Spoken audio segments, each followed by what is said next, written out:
김은경의 생생경제. 안녕하세요. 김은경입니다. 대기업들이 불안해하고 있는 모양입니다. 일감 몰아주기 규제법 때문인데요. 기준도 강화가 됐지만 무엇보다 일감을 몰아주다가 걸리면은요. 이제는 오너 일가도 3년 이하의 징역 또 2억 원 이하의 벌금 처벌을 받을 수가 있게 됐거든요. 이 삼성 같은 경우에 열심히 정리 작업을 해왔는데 현대차 그룹이나 SK 등 상당수 그룹들은 이 어떻게 지분을 정리해 가야 하나 고민이 큽니다. 그동안 은행들 사회이사 자리를 금융감독원 출신 이른바 금피아 그리고 관료 출신 관피아에게 몰아줬습니다. 근데 작년 KB 사태 이후에 이런 낙하산 인사가 봉쇄되고 있습니다. 근데 그래서 금융권이 또 난리라고 하는데요. 금피아, 관피아 빼고 나니까 인물이 없다는 거죠. 자격도 까다로워졌고 잘못됐던 관행을 바로잡는 게 어디 쉽겠습니까? 시간이 걸리겠죠. 월급 6년치를 다 몰아줘야 손에 쥘 수 있는 게 있습니다. 서울 전세 아파트입니다. 이 하늘 높은 줄 모르고 오르는 전세값, 소득 대비한 전세값 비율은 2004년 이후에 최고 수준을 기록하면서 서민들의 주름살을 늘리고 있습니다. 김윤경이 뽑은 오늘의 생생 키워드, 몰아주답니다.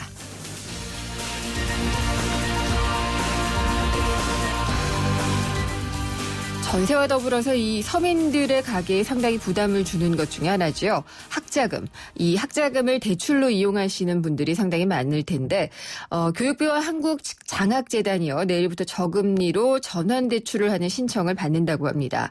그러면 과거에는 한 5% 후반에서 7%대까지 됐던 고금리 대출이 현행 학자금 대출금리인 2.9%까지로 낮아질 수가 있다고 하는데요. 잠시 후 2부에서 이 저금리 전환대출 대상자는 누구고 방법은 어떻게 하는 건지 자세히 알려드리도록 하겠습니다. 그리고 초저금리 시대 정말 부동산도 그렇고 주식도 그렇고 어디에 투자해야 될지 모르겠죠. 근데 이 투자 시장을 2008년 금융위기 이후부터 지난해까지 조사를 해봤더니요. 부동산 투자회사 이른바 리츠의 수익률이 1위를 기록을 했다라고 합니다. 이게 어떻게 이렇게 수익을 많이 올릴 수 있는 건지 좀 궁금한데 리츠 같은 간접 투자 상품들의 수익률 높은 이유는 무엇이고 또 주의해야 할 것들은 어떤 것들이 있는지 3부에서 자세히 짚어보도록 하겠습니다. 김윤경의 생생경제 1부 시작합니다.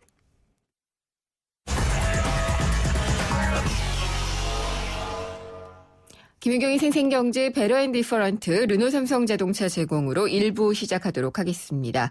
오늘 월요일 증시 어떻게 끝났을까요?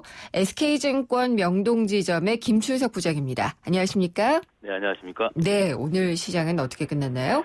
오늘 시장은 아무래도 지난 주말에 네. 미국 증시 자체가 괜찮았지 않습니까? 그러니까 우크라이나하고 러시아가 휴전에 들어간다, 이런 얘기도 있었고, 그다음에 그리스 유로 간의 협상도 잘 마무리했다, 이런 뉴스가 있었기 때문인 것 같습니다.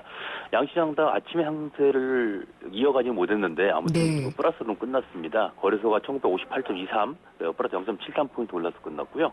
코스닥은 플러스 2.09, 610선을 지키면서 끝났습니다.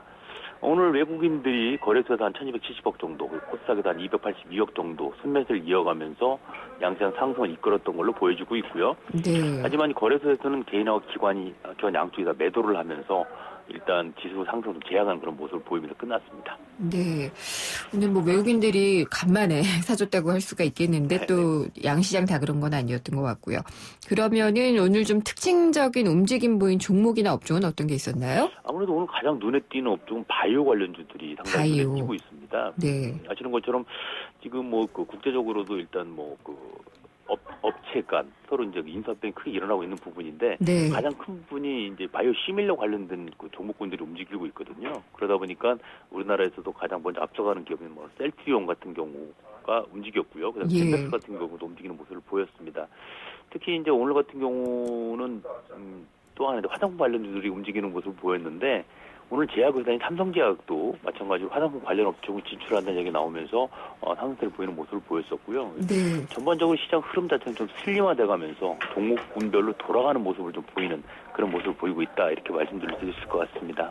바이오주는 그 바이오 시밀러 말씀하신 게 이게 신약 개발하는 거잖아요. 네, 그렇습니다. 바이오약품들. 이게 그러면은 우리나라가 좀 진출을 많이 기존에 했었는데 성과가 좀 나는 거예요? 왜 갑자기 또 이렇게 많이 오르죠? 일단 바이오시밀러란 자체는 뭐냐면 기존에 나와 있는 그 제품이죠. 네. 이 제품의 특허 기간이 끝나게 되면 네. 그거와 같은 성분을 가진 의약품을 제조할 수 있는 그 권리가 생깁니다. 이게 누구나 만들 수 있는 거죠. 근데 그 부분에 가장 앞서가 있는 쪽이 이제 우리나라의 셀트리온이라는 그런 기업이고요. 네. 지난번에 그 램시마라는 이 바이오시밀러 제약 자체를 유럽 쪽에서는 이제 특허 판매를 얻었습니다. 근데 네. 지금 미국 쪽으로 진출하기 위해서 지금 여러 가지 조치를 취하고 있는데 미국 업체 존슨앤존슨에서 이 부분에 대해서 이제 소재기를 한 상태죠. 그러니까 뭐 팔으면 안 된다라고 하고 있는 부분인데 네. 이 부분이 오히려 긍정적으로 나타날 거라는 얘기가 있는 상태입니다. 그러다 보니까 아무래도 이 신약 우리가 애초에 신약을 만들어내기는 좀 어렵지만 바이오시밀러라든가 뭐 이런 쪽에 있어가지고 상당히 괜찮은 그 능력을 가지고 있거든요. 네. 그러다 보니까 우리나라 바이오 관련주들, 그러니까 뭐 셀트리온도 그렇지만 뭐 JW 중해신학이라든지 뭐 매트퍼스트라든지 바이넥스라든지 이런 종목군들이 움직이는 모습을 보이는 것 같습니다. 내일 하루만 거래하면 또 오래 쉬잖아요. 네, 그렇습니다. 예. 내일 전략이라고 얘기하긴 그렇고 내일 이후의 투자 전략은 어떻게 가져가는 게 좋을까요? 일단 설 연휴가 너무 깁니다. 네. 그러니까 영업일수만 해도 3일이 빠지고요. 그다음에 토요일 일까지 합쳐 5일이 빠지는데 이 기간 동안에 국외적으로 상당히 큰 문제들이 많이 있습니다. 그러니까 당장 오늘 저녁만 하더라도 그리스 구제금융 협상 자체를 대표 재개가 되는데 네. 이게 아직 이견이 상당히 많다고 나오고 있기 때문에 그렇죠. 만에 하나 이게 이제 합의가 안 된다. 아니면 합의가 안 되더라도 긍정적인 소식이 나와야 되는데 부정적으로 간다고 한다면 아무래도 이제 우리 시장 영향이 좀 커질 걸로 보여지고 있고요.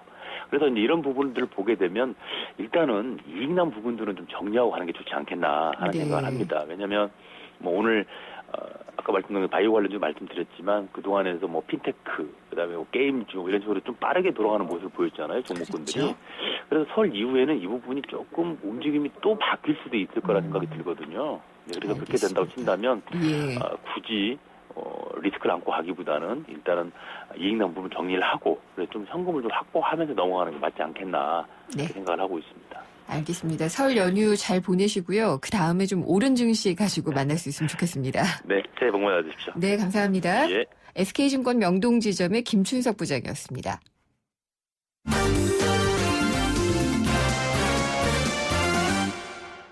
네, 오늘의 주요 경제 뉴스입니다. 한국일보 이성철 부국장 연결하겠습니다. 안녕하십니까? 안녕하세요. 네, 현대자동차가 이 한전부지 샀잖아요. 네. 이게 뭐 세금이 굉장히 많을 거라 그러는데 좀 피했다는 얘기가 들리네요. 그때 그 입찰 금액으로 써낸 게 10조 6천억 예. 원이죠. 네. 10조 5,500억 원인데, 이게 이제 기업소득 환류세제라는 게 도입이 되면서, 만약에 이제 이것을 투자로 인정을 못 받으면은, 네. 엄청난 정도의 세금을 내게 되는 그런 이제 위기에 처해 있습니다. 네네. 근데 이번에 정부가, 세법 시행규칙 개정안을 만들면서, 현대차 그룹이 사들인 한전 부지에 들어설 이 사옥들, 또 여러 가지 시설들, 이걸 업무용으로 이제 분류를 해서 앞으로 기업소득 환류세제를 산정을 할 때 투자로 인정을 하게 된다는 겁니다. 이렇게 되면은 네. 전체 매입자금 10조 6천억 원 가운데 한 8조 원 정도를 투자로 인정받을 수가 있게 돼서 10% 세율 적용할 경우에는 뭐 한 8천억 원 최대 네. 이거에 그 세금을 절약할 수 있게 된다는 겁니다. 그러니까 기업 소득 환류세제라는 게 기업이 벌어들인 이제 그 당시 소득의 가운데 투자라든가 또 임금이라든가 배당이라든가 이런 데 쓰지 않은 돈에 대해서 최대 10%까지 이제 세금을 매기는 거거든요. 네. 근데 만약에 이 돈이 현대차가 투자하게 되는 이 10조 원이 만약에 투자를 인정을 못 받을 경우에는 이 부분에 대해서 세금을 내야 되는 거죠. 그러니까 최대 10%까지. 네. 근데 이 중에 이제 8조 원 정도를 업무용으로 투자로 인정을 함으로써 8조 원의 10%니까 8천억 원의 세금을 내야 될 거를 안 내게 된다. 이런 얘기가 되겠습니다. 어렵긴 그러니까 하지만 뭐- 어쨌든 세금에 있어서는 상당한 이득을 보는 셈이 되는군요. 그렇습니다. 특히 예. 이제 모든 10조 원 투자가 모든 게 다 네. 업무용으로 인정받는 건 아니고요. 거기에 들어서는 이제 본사 건물이라든가, 그다음에 거기다 이제 컨벤션 센터도 지금 짓기로 하는 건 이제 그런 것들은 인정을 받을 수가 있고 업무용으로. 여기 이제 어떤 문화센터라든가 아트홀이라든가 백화점 같은 경우는 아마 업무용에서 제외된다. 네. 이렇게 되면은 어쨌든 10조 5,500억 가운데 한 8천억 원. 예. 예를 들어서 지금 그 현대차, 기아차, 현대모비스가 이 돈을 지금 나눠서 내기로 돼 있는데요. 각각 한 2천억 원 정도씩 최대 2천억에서 3천억 정도 세금을 내야 되는데 이제 이걸 면제받게 되니까 8천억 원에 어쨌든 세금 폭탄을 피하게 됐다. 이런 얘기가 나오고 있고 일각에선 이걸 두고 특혜 아니냐 이런 지적도 나오고 있는 상황입니다. 특혜. 예, 뭐 이렇게 어떻게 보느냐에 따라서는 좀 달라질 수도 있을 것 같긴 하네요. 네. 예, 그리고 이제 중국 자금이 우리나라에 많이 들어오고 있다. 또 일본 자금이 많이 들어오고 있다. 저희 생생경제도 연속해서 계속 들려드렸던 얘기는 한데 굉장히 많은 돈들이 들어오고 있다고 하죠. 작년 한 해에만 7조 원 정도의 중국 자금, 일본 자금이 우리나라 증시에 상륙을 한 것으로 지금 추정이 되고 있습니다. 증시에만 들어온 돈이. 그러니까 예. 주식하고 채권을 합쳐서요. 네. 우리나라 자본시장이 되겠죠. 예. 그러니까 중국 같은 경우는 뭐 아시다시피 워낙 부가 많은 나라고 워낙 뭐 돈이 넘치는 나라고요. 일본 같은 경우는 특히 지금 이 엔저 때문에 또 저물가 저성장 이것 때문에 해외 투자가 굉장히 활발하게 이루어지고 있지 않습니까? 네. 그 돈의 일부가 우리나라에도 들어온 것으로 보여집니다. 지금 당국 집계에 따르면 우리나라 증권 채권 시장에서 순투자된 중국 자금, 일본 자금이 대략 7조 3천억 원 정도로 추정이 되는데요. 2013년 같은 경우에 이 순유입 자금이 한 3조 5천억 원 정도였다고 합니다. 네. 그러니까 7조 3천억 원이 됐으니까 그 전년도보다 순유입 자금이 배 이상 늘어났다는 것이고 역대 최대 금액이 2010년도에 6조 6천억 원인데 그 기록을 경신해서 작년에 최대의 유입을 기록했다는 것인데 참고로 지금 우리나라 순매수 규모를 보면은 미국 자금이 제일 많고요. 두 번째가 일본, 세 번째가 중국이었는데 네. 전체 주식시장에서 아직도 중국 자금, 일본 자금이 차지하는 비중은 굉장히 적습니다. 어느 정도 되나요? 한 2% 정도밖에 안 된다고 그러는데 네. 순유입 규모로 2위, 3위를 기록했다는 것은 그만큼 빠른 속도로 중국계 자금, 일본계 자금의 국내 유입이 늘어나고 있다. 예. 그리고 조만간 중국계 자금, 일본계 자금들의 우리나라 증권시장에서, 자본시장에서의 영향력도 상대적으로 커질 수밖에 없다. 그런 결론을 낼 수가 있겠습니다. 자본시장에 들어오는 것도 엄청나게 늘고 있을 것 같고 이 산업계로 들어오는 돈도 만만치 않게 많더라고요. 그렇죠. 지금 사실은 중국계 자금들도 지금 특히 게임이라든가요. 네, 벤처 기업들. IT 벤처 이쪽 분야에는 사실은 대규모 자금이 아니어서 그렇지 굉장히 많은 걸로 나오고 있고. 네. 또 일본계 자금들이야 과거부터 제조업을 중심으로 해가지고 많이 들어오긴 들어왔는데 사실 이거를 우리가 국수주의적인 관점에서 일본계 자금은 안 된다, 중국계 자금은 안 된다 이렇게 얘기할 수는 없는 문제고요. 그렇죠. 예. 네. 다만 이 늘어나는 자본, 외국계 자본 이거에 대해서 이제 우리 경영권 확보 문제라든가 또 그걸로 인한 여러 가지 갈등이라든가 이런 부분들은 우리가 좀 한번 주의 있게 봐야 될 문제가 아닌가 싶습니다. 사실 또 들어오는 만큼 우리 자본도 많이 나갈 필요가 있고요. 그렇죠. 들어오는 것만 항상 이제 수비적인 자세로 보고 있는 것보다는 우리가 진출할 수 있는 게 좋을 텐데 최근에 중국의 벤처 캐피탈의 돈을 받으면서 우리나라 벤처 캐피탈이 같이 참여를 해서 투자를 하고 그 기업들이 투자받은 기업들이 중국에 진출할 수 있는 걸 도와준다고 하더라고요. 네, 그렇습니다. 그런 것들이 좀 많이 도움이 되지 않을까 싶기도 합니다. 네. 아베노믹스가 좀 이제 성과를 내는 건가요? 이 경기 후퇴 측면에서는 좀 빠져나온 것 같다라고 하네요. 예, 오늘 블룸버그 통신 보도인데요. 일본의 작년 4분기 성장률 10월부터 12월이 되겠죠. 네. 성장률 잠정치가 전분기 대비 0.6으로 나왔다고 합니다. 시장에서 예상하기로는 한 0.9 정도를 예상을 했는데 네. 0.6%의 플러스 성장을 하고 이거를 이제 연율로 환산을 하게 되면은 한 2.2% 성장. 이것도 당초 예상했던 3.7에서는 밑돌았습니다만, 일본이 2% 성장을 했다는 거는 글쎄요, 과거 최근 한 10년, 15년 이른바 장기 불황, 요즘은 잃어버린 10년 이 시기의 성장에 비교하면은 상당히 괄목할 만한 성장이다라고 볼 수가 있겠습니다. 다만 작년에 일본 같은 경우는 이제 소비세 인상 문제 때문에 내수가 기대했던 것보다 상당히 부진했던 측면이 분명히 있었는데요. 그럼에도 불구하고 그게 아니었으면 아마 이거 뭐 훨씬 더 높은 성장이 이루어졌을 것이고, 네. 다만 어쨌든 연간으로 2% 이상의 성장이 이루어졌다라는 거는 일본 경제가 아직 본격적인 장기 불황 탈출이라고는 얘기할 수 없겠습니다만, 상대적으로 어느 정도 회복의 네. 기지개를 펴고 있다. 그것이 어쨌든 아베노믹스의 효과라는 것을 부인하기는 어려울 것 같습니다. 연율로 보면 일단 작년 2분기에 바닥을 친 것으로는 보이네요. 네, 그렇습니다. 예. 특히 이제 2분기가 그 소비세 인상이 물려있던 그 시기인데요. 그랬죠. 그 이후 3분기까지 하고 어느 정도는 그 충격에서 벗어나지 않을까. 예. 다만 원래 아베 정부 계획으로는 지금 올해 중에 한 번 정도 소비세 인상을 더 할 계획을 가지고 있었는데, 글쎄, 그거는 또 워낙 복잡하고 큰 문제여서 예정대로 추진할 수 있을지 여부는 좀 지켜봐야 될 것 같습니다. 네, 오늘 말씀 잘 들었습니다. 감사합니다. 네, 감사합니다. 한국일보의 이성철 부국장이었습니다. 우리 집 통신 대표 번호 101. TV지를 101로, 인터넷을 101로, 홈보이도 101로, 모두 가입해. CCTV만 봐도 101로. 함께 101. 우리 집 통신은 101로. 모두 다 해결해요. LG U+. 네, 생생경제 일부 함께 하셨습니다. 학자금 대출, 학생과 학부모에게 많은 좀 부담이 되고 있는데요.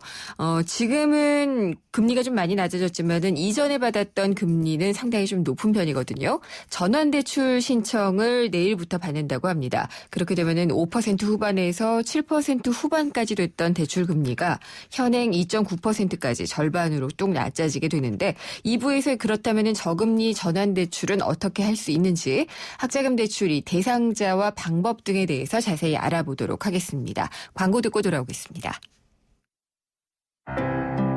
올해 중학교에 진학하는 민성이. 중국인 엄마를 둔 이른바 다문화 가정 어린입니다. 한때는 한글이 서툴러 친구들과 어울리기가 힘들었지만 이제는 의젓한 중학생이 될 날을 기다리고 있습니다. 하지만 민성이네 형편으로는 새 교복을 사 입는다는 게 큰 부담입니다. 여러분의 정성으로 교복을 선물하시면 어떨까요? 민성이와 같은 많은 아이들이 새 학년을 보다 밝게 시작할 수 있을 겁니다. 2015 YTN 라디오 연중 캠페인 함께 들어요 대한민국 기아대책과 함께합니다. 세상을 바꾸는 즐거운 습관. 원래 막히는 월요일은 대중교통을, 불의 날 화요일은 에너지 절약하기, 물의 날 수요일은 물을 아껴서 쓰고, 나무의 날 목요일은 일회용품 안 쓰기, 자원의 날 금요일은 분리수거를, 흙의 날 토요일은 우리 농산물 먹고, 태양의 날 일요일은 빨래는 빨래줄에, 월화수목금토일. 세상을 바꾸는 즐거운 습관.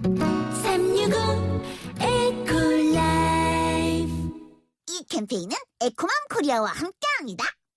한 발 빠른 경제 뉴스, 한 뼘 깊은 경제 이슈, 한 번 물면 놓치지 않는 끝까지 가는 인터뷰. 지표 MC 김윤경의 생생경제.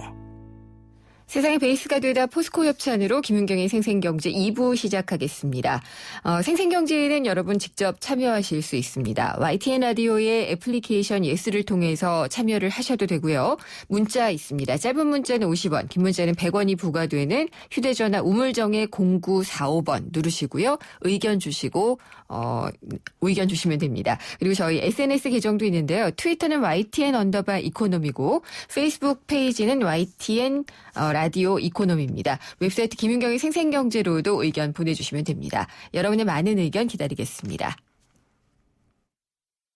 피자 가격이냐 맛이냐 그것이 문제로다. 광수씨, 피자헛에선 둘 다 포기하지 마세요. 크랩슈림프, 포테이토 소시지, 치즈 갈릭 불고기, 5천만이 사랑하는 토핑만 올려 더 맛있는 피자. 두 판 주문 시 한 판 9,900원. 피자헛. 건축과 인테리어에 대한 모든 것 경양 하우징 페어. 건축 전시회 가자, 꼭 가야 하는 곳. 건축 전시회 가자, 경향 하우징 페어. 2015년 2월 26일부터 킨텍스. 경양 하우징 페어. Happy New Hybrid. SDI 엔진의 강력한 파워. 16킬 기준 18.2km의 압도적 북한 연비. 새로워진 소나타 하이브리드. 지금 출발합니다. New thinking, new possibilities. 현대자동차. 난 귀찮은 거 싫어해요. TV 볼 때 제목만 말해도 바로 보여주고 내가 좋아할 만한 거 알아서 좀 챙겨줘요. 올레 TV는 할 수 있죠? 당연하죠. 말만 하면 찾아주고 보고 싶은 영화 알아서 추천해주는 올레 TV. 좋은 선택을 하라. 올레. 2013, 2014, 2015 해마다 덜 받는 연말정산? 롯데카드면 올해도 더 받는 연말정산.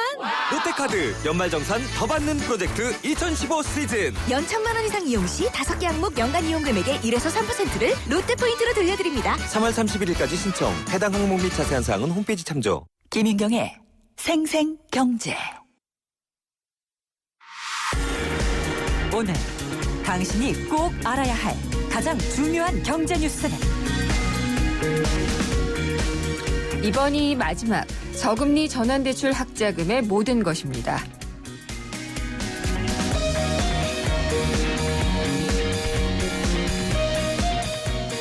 세상의 베이스가 되다 포스코 협찬으로 김윤경의 생생경제 2부 함께하고 계십니다. 등록금, 이게 학자금 대출로 마련해서 부담 갖고 있는 학생이나 학부모 적지 않으실 겁니다. 이 조금이라도 그 부담 줄일 수 있게 금리가 낮은 대출 상품으로 갈아타는 것이 저금리 전환 대출인데요.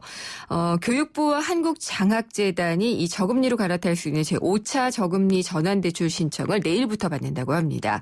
이번이 마지막 기회라고 하는데 다 신청을 할 수 있으면 좋겠지만 아마 자격이 있는 것 같고요. 또 신청 전에 알아봐야 할 부분들이 상당히 있는 것 같습니다.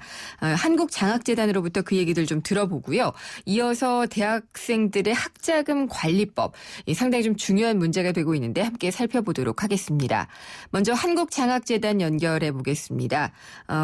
김종순 부장님입니다. 안녕하십니까? 네, 안녕하십니까? 네, 이 학자금 저금리 전환 대출이 어떤 건지 좀 간단히 설명해 주시죠.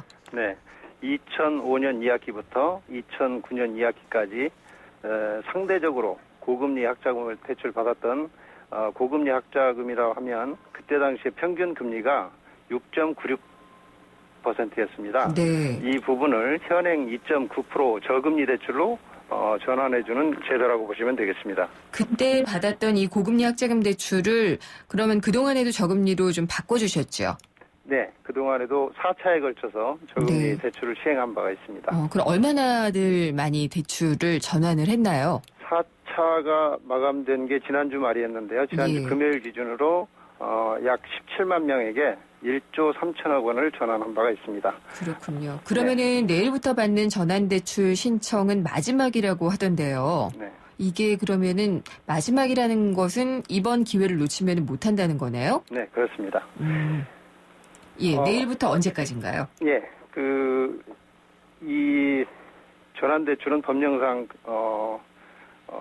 5월 달까지 한시적으로 시행이 됩니다. 네. 그래서 그 신청 자격은 2005년 2학기부터 2009년 2학기까지 학자금 대출을 받은 사람으로서 예. 학부생, 즉 재학생, 그리고 대학원생, 졸업생 모두 이용이 가능합니다. 단 연체 채무자 및 이중 지원인 상태에 있는 분은 제한이 되게 되는데 네. 이 경우에도 연체를 해소하게 되면 해당 사유를 해소 시에 즉시 이용이 가능합니다. 그렇게 되면은 그때 2005년부터 2009년까지 2005년 2학기부터 2009년 2학기까지 받았던 사람들은 어느 정도나 전환이 되는 걸로 예측을 하고 계신가요? 지금 저희 목표는 당초 3조 3천억이 대상이었는데 네. 저희는 현재 목표를 잡고 있는 거를 그거의 한 70% 정도. 70% 정도. 예, 네. 70% 정도를 목표로 잡고 있고 예. 그 목표는 저희가 이번에 다 달성을 할 걸로 지금 그렇게 예상을 하고 노력을 하고 있습니다. 네. 그럼 내일부터 받는 5차 이 저금리 전환 대출 같은 경우에요. 4차 때와 비교해서 달라진 부분들이 좀 있나요?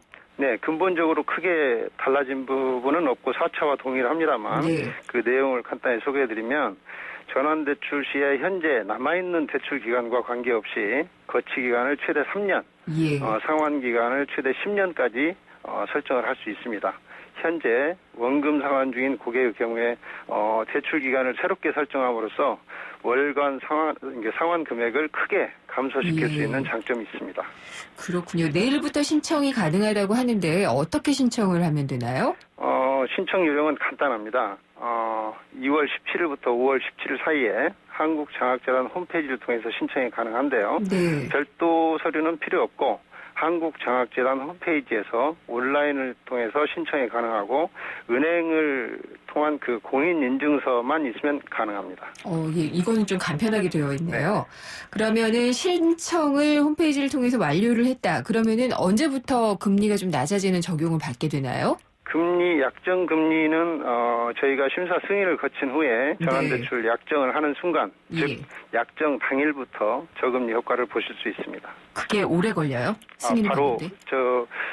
과거에는 4차까지는 뭐 한 일주일 정도의 신청 기간과 심사 기간을 거쳐 또 일주일 후에 한 일주일 정도의 실행 기간이 있었습니다만 이번부터 5차에는 당일 신청, 당일 실행을 가능하도록 지금 시스템을 바꿔놨습니다. 그러면은 그동안에는 많은 분들이 좀 심사에 참여를 하셔야지, 이렇게 심사도 원활하게 될 수가 있겠네요. 네네, 그렇습니다. 그거 말고 좀 궁금한 사항이 있다. 나는 지금 이게 가능한 건가라고 좀 궁금하신 분들이 있을 것 같은데 어디로 문의를 하면 될까요? 일단은 궁금하신 분들은 저희 홈페이지를 방문해서 본인이 대상 대출이 있는지 여부를 인증서를 가지고 바로 알아보실 수가 있고요. 그다음에 전화를 통해서 한국장학재단 고객지원센터 1599에 2000번 1599에 2000번으로 문의 주시면 상세히 안내해드리겠습니다. 네, 많은 분들이 혜택 받을 수 있으면 좋겠습니다. 말씀 잘 들었습니다. 예, 감사합니다. 한국장학재단 일반 학자금 대출부의 김종순 부장으로부터 이 저금리 전환대출 학자금 좀 알아봤고요. 이어서 에듀머니의 재윤경 대표가 전화 연결돼 있습니다. 안녕하십니까? 네, 안녕하세요. 네. 근데 대학생들 이 학자금 부담이 참 많더라고요, 생각보다. 그래서 그렇겠죠. 연간 뭐 1,000만 원이 넘는 등록금도 있고 좀 교재비도 감당해야 될 거고요. 사실은 이제 정부에서 그게 보증해주는 학자금 대출이 아무래도 이자율이 싼데 대부분 이게 또 학점을 기준으로 상위권 학생들만 자르고 있다 보니까 또 요즘 대학생들 굉장히 공부 스펙 쌓기 위해서 열심히 하잖아요. 그렇죠. 예, 학점과 관련해서 학점 관리가 거의 전쟁인데 결국 뭐 아르바이트를 해서 학자금을 이렇게 좀 이렇게 뭐 생활비라든가 학자금을 준비해야 되는 저소득층의 경우에는 정부 장학금에서 좀 밀려날 가능성이 매우 높다고 봐야 되겠죠. 네, 뭐 그런 얘기도 하더라고요. 정말 등록금이 워낙 비싸니까 이걸 마련하려고 아르바이트나 이런 것들을 많이 하다 보니까 스펙만 쌓는 혹은 공부만 하는 학생들을 따라갈 수가 없는 그래서 결국은 또 못 받게 되는 경우가 있다라고 얘기도 하더라고요. 맞습니다. 학자금 대출을 그러면은 이용하는 학생들이 얼마나 되나 뭐 이런 통계도 있나요? 지금 뭐 작년 말 기준 그 정부 학자금 기준인데요. 그 대학생 수로는 한 152만 명이고 누적 대출 금액이 한 10조 7천억 원에 달했습니다. 그래서 그 일반 상환 학자금이 이제 5조 1천억 원이고 취업 후에 갚는 등등 학자금이 5조 6천억 원으로 이렇게 집계가 됐다 그러고요. 학생 1인당 그 평균 대출액은 704만 원. 그래서 뭐 2010년보다는 한 34% 증가한 수치다 이렇게 얘기를 하는데 아무래도 등등 학자금이 그 시행이 되면서 좀 대출을 이용하는 학생들이 늘어난 게 아닐까 싶습니다.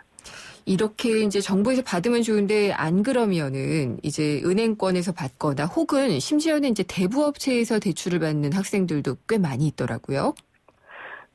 사실 뭐 이제 아까도 말씀드렸지만 이제 학점 기준을 전제로 이제 정부 보증 저금리 학자금 대출이 지원되다 보니까 생계까지 이렇게 고민해야 되는 대학을 다니면서 생계까지 함께 짊어져야 되는 그 조금 어려운 학생들의 경우에는 좀 이런 지원을 이렇게 갖기가 좀 어렵고요. 그러다 보니까 이렇게 등록금이 부족해서 결과적으로 그 좀 높은 고금리 대출 이용할 수밖에 없는데 은행은 또 아무래도 신용도가 높지 않으면 네. 이용할 수 없고 대학생 같은 경우 신용대출로 학자금 대출 이용한다 거의 불가능하다고 봐야 되겠죠. 근데 좀 몇 년 전부터 저축은행에서 대학생들을 대상으로 하는 고금리 대출 영업 장사를 너무 했거든요. 그러다 보니까 그 네. 2014년 6월 말 기준에서 그 야당 국회의원실에서 조사를 해봤더니 네. 27개 저축은행에서 신용대출을 받은 대학생이 7만여 명이 넘었고요. 그리고 금리가 그 연 한 28.3%, 대출액은 한 2,500여만 원 나왔다고 하는데, 그래서 그 1인당 평균 한 350만 원씩 거의 30%짜리 대출을 받아왔다고 조사가 됐습니다. 상당한 그 금리네요. 네네. 네. 사실 그게 이제 저축은행 우리나라 그 법정 최고금리를 대법법에 적용을 받고 있거든요. 네. 그래서 이게 34.9%까지 받을 수 있는데 그렇다고 하더라도 그래도 이제 서민은행으로 저축은행을 좀 은행이라는 그 이름도 달아줬는데 네. 대학생을 상대로 거의 경우에 따라서는 35%가 넘는 금리로 이렇게 대출이 이루어진 경우도 많이 지적이 되고 있어서요. 좀 너무 이렇게 학생들을 대상으로 폭리를 취하고 있는 것이 아닌가 네, 이런 문제를 지적할 수 있을 것 같습니다. 대표님 근데 그런 생각도 들어요. 당장 또 마련해야지 되는 학생들로서는 네네. 쉽지가 않은 부분이잖아요. 이렇게 빌려준다고 하면은 일단 등록을 하고 싶은 마음이 없진 않을 것 같아요. 그러니까 그 돈을 빌려 써야 되는 대학생 입장에서는 네. 놀며 겨자 먹기식으로 사실은 이제 이용할 예. 수밖에 없는데 이 저축은행들이 그 20대 혹은 대학생들에게 이렇게 신용대출을 했던 내용들을 이렇게 들여다보면 네. 또 사실 굉장히 소액의 그치입니다. 그래서 한 300, 많아야 이제 300만 원에서 400만 원 정도 빌려줬던 네. 건데, 근데 당장 이제 급한 대학생들 입장에서는 그거라도 30% 이상이라도 써야 되는데, 사실 이제 사회 그 진출을 앞두고 있는 그 대학생들 혹은 20대 청년들 입장에서 가급적이면은 이제 빚을 연체하지 않으려고 이렇게 최선을 다할 수 있거든요. 그렇죠. 그래서 그런 예. 점을 감안해서라도 좀 예. 저금리로 빌려줬어야 되는 거 아니냐. 이런 점이 지금 금감독 당국으로부터 이렇게 많이 지적당하고 있는 부분입니다. 네. 그리고 또 작년에 한 연구 결과를 봤더니요. 우리나라 대학생들의 재무관리 행동 수준 이런 거를 봤더라고요. 근데 이게 네네. 평균 50점을 못 넘는 그런 경우로 나왔던데 이 대학생들이 재무 설계라든지 돈 관리 이런 것들에 있어서 아무래도 좀 취약한 게 사실이죠. 그걸 어떤 걸 기준으로 이렇게 했는지 네. 잘 모르겠는데 저희가 그 교육을 다녀보면요. 실제로 이제 대학 내에서 이런 이 무서운 금융에 그리고 이제 신용관리 이런 걸 교육을 해보면 네. 굉장히 좀 무심하고 내 일이 아닌 것처럼 여기는 듯한 네. 그런 반응들이 많이 있는 것도 사실이고요. 근데 이제 좀 우리 사회 전반적으로 네. 사실 젊은 층이 어쩌면 내가 신용등급을 생각해서 대출을 다 해야겠다 이런 고민을 하게 만들었다는 것 자체가 저는 문제라고 알겠습니다. 생각하고요. 이게 전반적인 대학생 문제. 개개인의 네. 문제라고 이렇게 듣기에는 너무 서글픈 얘기죠. 사실 미래를 창창하게 알겠습니다. 꿈꿔야 될 나이기 때문에 재무관리 대표님. 지금 시간 관계상 오늘 네네네. 여기까지 들을 수밖에 없는 것 같습니다. 말씀 감사합니다. 네, 고맙습니다. 에듀머니 재윤경 대표였습니다. 지금 국회에서는 본회의가 열렸고요. 이완구 총리 후보자에 대한 인준투표가 진행이 됐습니다. 그리고 투표가 방금 마감이 됐고요. 잠시 후에 투표 결과가 나올 것으로 예상되고 있는데 국회 본회의장 현장을 잠시 연결해 보도록 하겠습니다. 안 그래도 지금 유승민 원내대표가 나옴으로 해가지고 그 이슈를 많이 선점 나간 상태인데 그 국정수도력까지 이완구 총리 이게 만약에 이끌려가는 그런 양상으로 간다면 결과적으로는 이제 이중대로 힘을 받을 수밖에 없는 이제 그런 상황이 될 수 있겠죠. 그러니까 이완구 후보자가 총리가 된다 그러면은 흠집이 많이 났으니까 업무 수행에 문제가 있을 거라는 것은 좀 기우다라는 그런 생각이 좀 가능한 것이죠. 충분히 야당의 입장으로서는 오히려 지적하신 대로 좀 곤혹스러운 일이 생길 수도 있는 그런 상황이 될 수도 있는 거죠. 정치적으로는 이번에 타격을 많이 입었죠. 그래서 사실은 이제 대선 주자군에서는 빠질 가능성이 높다 이렇게 보고요. 본인들이 그것을 알기 때문에 이제 정책적인 측면에서 뭔가 성과를 내야 그 이제 만회가 가능하다는 거죠. 본인도 잘 알 겁니다. 그렇기 때문에 그런 쪽에 더 주력할 가능성이 있는 것이고 굉장히 공세적으로 나가게 되면 그 야당의 입지가 점점 좀 좁아지는 거죠. 특히 새정치연합 그런 이제 가능성이 없잖아 있습니다. 바로 그 부분 때문에 오늘 투표에도 상당히 영향이 있다는 얘기가 많지 않습니까? 왜냐하면 차기 대선 주자 중에서 주자군에서는 이미 흠집이 났기 때문에 그게 거론되지 않을 것이다. 즉 경쟁 상대가 아니다는 것이죠. 그렇기 때문에 오히려 찬성 쪽으로 표를 주는 쪽이 더 많아진다. 이렇게 보게 되는 거죠.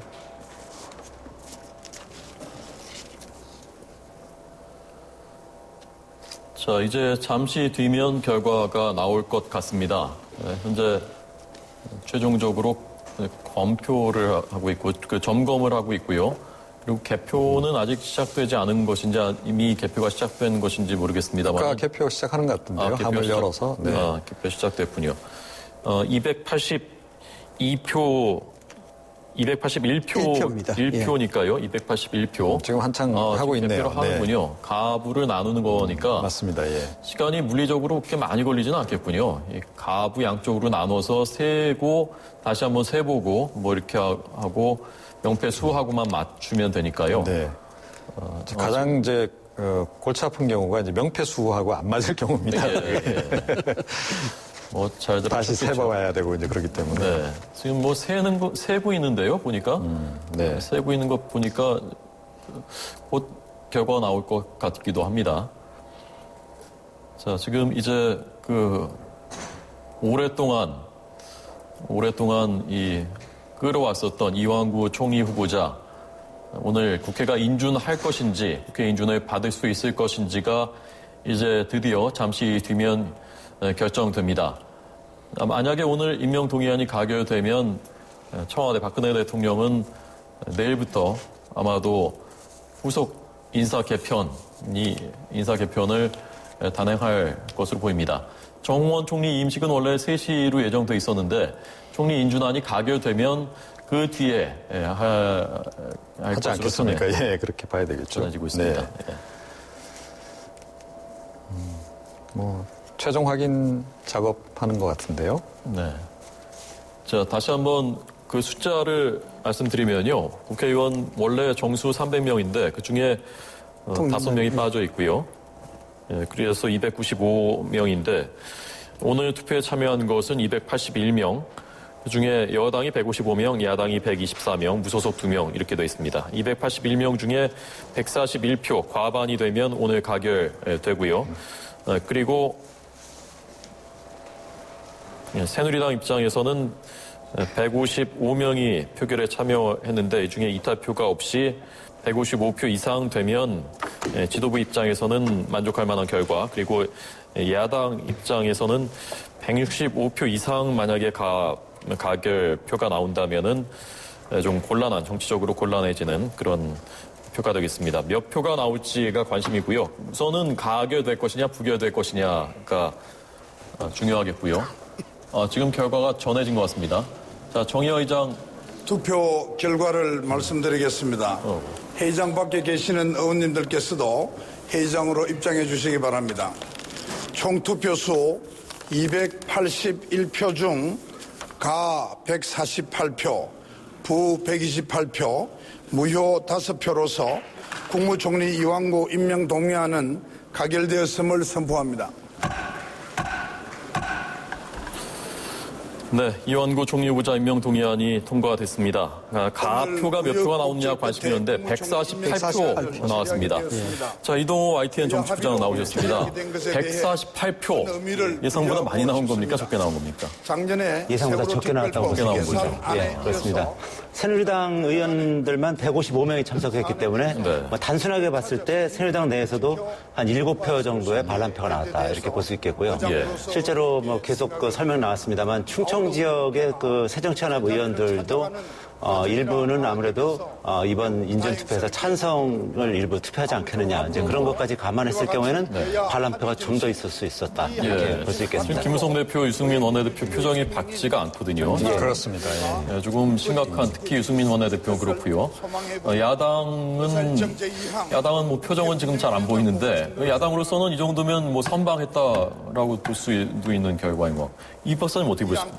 예, 새누리당 지도부가 약간 긴장할 수밖에 없는 그런 상황이죠. 제가 조금 전에 이제 150표 이상 정도면 이제 선방을 한 거다라고 말씀드렸는데 뭐 2표 차이긴 합니다만 좀 아쉽게 148표가 나왔는데 이탈표가 제가 보기엔 10표 이상이 아닌가 이렇게 생각이 됩니다. 새정치연합 쪽에서도 이탈표가 한 5표 정도 있었다고 전제를 한다면 충청권표 중에 절반 정도 보면 5표 아닙니까? 그러면 이제 이쪽에서 12표 정도가 이탈했다는 거거든요. 그러면 친이계 상당수가 이제 사실은 이탈을 했다는 얘기이기 때문에 약간 정치적으로 조금 이제 타격이 좀 없잖아 있는 그렇다고 뭐 결정적이라고 보지는 않습니다만 없잖아 있다 이렇게 좀 봐야 될 것 같습니다. 이게 참 말하기 애매한 숫자예요. 그런데요. 그렇지 않습니까? 차라리 뭐 확 차이가 난다 그러면 이 지도부에 엄청난 타격이 된다 하지만은 이게 애매한 숫자라서 이게 단지 이제 좀 속이 상하는 정도 이 정도가 아닐까 그렇게 생각이 들어요. 청와대 입장에서는 어떨까요? 지금 이 결과 어쨌건 우선은 통과됐다는 것 자체가 청와대 입장에서는 한시름 놓은 거죠. 당연하죠. 청와대에서는 뭐 계속 자불안석이었었으니까요. 이게 만약에 여당 내에서 반란표가 많이 나올 경우에는 이게 뭐 무기명 투표이기 때문에 알 수 없는 거 아니겠습니까? 그렇기 때문에 뭐 이거 부결되면 뭐 워낙 전국을 이끌어가는데 치명상이 있기 때문에 오늘 일단 어떤 형식으로든 이렇게 인준이 통과됐다. 거기에 아마 큰 의미를 둘 수밖에 없지 않을까 그렇게 생각합니다. 그럼에도 불구하고 사실은 가결돼서도 지금 묻기는 좀 힘든 그런 상황이 아닌가 이렇게 여겨져요. 그러니까 워낙 아시다시피 흠결이 많이 드러나 버렸고, 그러니까 상처뿐인 영광인 그런 상황이어서 이겨도 이겼다라고 지금 이야기할 수 없는. 그래서 청와대로서도 그렇게 그러니까 불행은 막았지만 그렇다고 아주 행복해할 정도는 아니다 이렇게 봐야 될 것 같습니다. 이완구 부자가 지금 여의도 모처에서 지켜보고 있다는데 148표면 여당 의원들 중에서 이렇게 이탈표가 나왔다는 걸 확인하면은 이완구 후보자 입장에서도 좀 더 정치적으로 좀 부담이 느껴질 것 같기도 한데요. 뭐 그럴 수 있겠죠. 일단 이완구 후보자가 이 국회 근처까지 온 거로 알고 있습니다. 근데 주변 의원들이 국회 주변에 보이는 것보다는 차라리 안 보이는 게 더 낫지 않겠느냐 이제 그렇게 충고를 했다고 합니다. 자. 업무를 수행하는 데 있어서는 크게 어려움은 없을 것 같습니다. 앞서도 말씀을 드렸다시피 정운찬 전 총리의 케이스와는 조금 다른 케이스거든요. 이 새정치 쪽에서 당론을 정하지 않고 반대 권고를 했는 상황이고 또 같은 정치인 출신들이고 그래서 행정적으로는 충분히 권한 행사할 수 있는 그런 법적 제도적 장치가 돼 있고 또 정치적으로도 그다음 원내대표를 하면서 의석을 거치면서 충분히 친분을 많이 쌓아왔기 때문에 소통도 괜찮지 않나 저는 그렇게 생각합니다. 모양새도 비교적 괜찮지 않았나. 여야가 다 이번에 당론으로 투표한 것이 아니라 자율 투표에 맡겼기 때문에 이것이 바로 민주주의의 어떤 한 부분이기 때문에요. 상당히 모양새는 괜찮았다 이렇게 볼 수 있겠습니다. 어쨌건 여야가 합의해서 본회의를 열었고 다 각자 자율투표를 했고 거기서 이 가결된 것은 지금까지 우리가 많이 보진 못했었던 그런 새로운 정치의 모습. 여야가 그런 면에서는 모두 승자일 수도 있겠다라는 생각이 듭니다. 자, 오늘 야당에서 이탈표가 있었을까요? 야당에서? 저는 있었을 거라고 봅니다. 근데 생각보다 그렇게 많지는 않았을 것 같고요. 그러니까 아까 충청권 의원들 10표가 과연 어떻게 될 거냐라고 가지고 우리가 얘기는 하긴 했습니다만 제가 앞서 말씀드렸듯이 이분들 입장에서도 그 득실이 다 좀 있기 때문에 모두가 다 반란 대열에 나서지는 않았을 것이다. 좀 그렇게 이 숫자가 굉장히 애매한 숫자죠. 그렇죠. 해석하기가요. 충청 지역 야당 의원들 같은 경우 아까 플래카드 붙은 것도 보셨겠지만 충청 총리 낙마시킬 경우에 다음 총선 대선에서 두고 보자 이런 플래카드가 충청 지역 곳곳에 붙었다는 거 아닙니까? 사실 충청 지역 새정치하는 의원들 입장에서는 상당히 어떻게 보면 이게 상당히 두려운 얘기죠. 그 플래카드 있으면 한번 보여주실까요? 당장 내년 총선에 당선돼야 할 텐데 그 충청 지역이 더군다나 캐스팅 보트 역할을 하고 있고 예. 그 문재인 대표 입장에서도 이 충청 지역의 표심이라는 거는 현재 새정치연합 내 가장 강력한 그 대선 주자 아니겠습니까? 네. 그 충청 지역에서 그 이렇게 민심이 이반될 경우에 본인의 대선 가서에도 만약에 오늘 인준이 부결됐을 경우에 예. 아마 상당한 아마 걸림돌로 작용할 가능성이 높았습니다. 예. 자, 김무성 대표 어딘가 전화를 하고 있고요.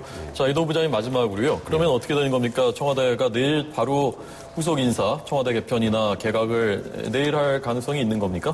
우리 청와대 기자 그 취재한 바로는 50대 50이라고 합니다. 현재수가. 예. 그러니까 이제 일단 인준안 통과됐기 때문에 이제 빨리 이제 개각과 이제 청와대 비서실장을 이제 인사를 함으로써 분위기 쇄신하는 것이 이제 맞을 텐데 또 이 적당한 사람을 찾는 것이 이렇게 또 쉽지 않은 작업이라고 합니다. 이번 이완구 후보자 같은 경우도 뭐 거의 완벽에 가깝다고 생각했지만 이렇게 뭐 진통을 겪지 않았겠습니까? 물론 뭐 여러 가지 파동 때문에 그렇긴 했습니다만 그래서 청와대에서도 이 인선하는데 어려움을 겪고 있는 그런 상황이어서 바로 인선을 할지 그 부분은 조금 불투명한 상황이다 이렇게 알고 있습니다. 총리 그 비서실장과 개각을 나눠서 할 가능성도 있습니까? 하게 되면 아마 같이 하게 될 가능성이 높다고 볼 수 있겠습니다. 예. 자, 새누리당 의원 지금 그 표결 결과를 보면 무기명이기 때문에 누가 어느 쪽에서 몇 표가 이탈했는지는 알 수가 없지만 야당이 전원 그 부표를 던졌다고 가정하면 새누리당에서 7표, 최소 7표가 이탈했다라고 추정할 수가 있는 것입니다. 물론 추정이고요. 이것이 뭐 어느 쪽에서 몇 표씩이 나가는지는 정확히는 알 수가 없겠고 나중에 진짜 취재하면 좀 나옵니까? 이게 나중에 그 양당에서 취재하면요? 최소한 이재호 의원 같은 경우 분명히 반대표를 던졌겠죠. 예. 나는 대의를 위해서 부결했다라는 얘기할 수도 있겠죠. 예. 자, 저희가 다음 뉴스가 몇 시...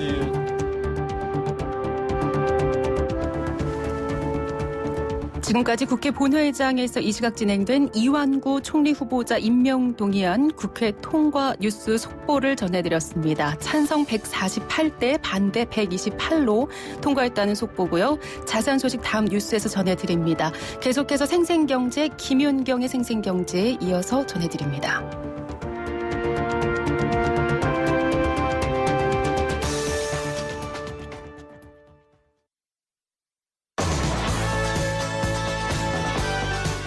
네, 국회 본회의장 현장 중계에 다녀왔습니다. 이완구 총리 후보자에 대한 임명 동의안이 국회를 통과했습니다. 글로벌 경제 이슈는 이 방송 사정상 오늘 하루 쉬고요. 생생경제는 4시 뉴스 듣고 3부로 이어가도록 하겠습니다.